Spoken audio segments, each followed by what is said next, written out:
Iran కు మరోసారి హెచ్చరికలు జారీ చేశారు అమెరికా ప్రెసిడెంట్ ట్రంప్. ఇజ్రాయెల్ పై మిసైల్ దాడులు చేయడంపై ఆగ్రహం వ్యక్తం చేశారు.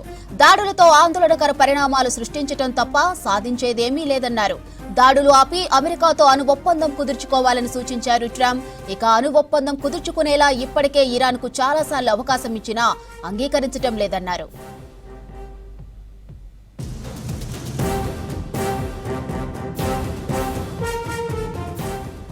ప్రపంచంలో ఎక్కడా లేని అత్యుత్తమ అత్యంత శక్తివంతమైన ఆయుధాలను అమెరికా తయారు చేస్తుందని, వాటిలో చాలా ఇజ్రాయెల్ దగ్గర ఉన్నాయన్నారు ట్రంప్.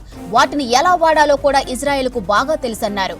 వాటిని వాడే పరిస్థితి తీసుకురావద్దని, లేదంటే ఊహించిన దానికంటే దారుణమైన పరిణామాలు ఎదుర్కోవాల్సి ఉంటుందన్నారు. ఇరాన్లో ఇప్పటికే చాలా మంది చనిపోయారని, భారీగా విధ్వంసం జరిగిందని తెలిపారు.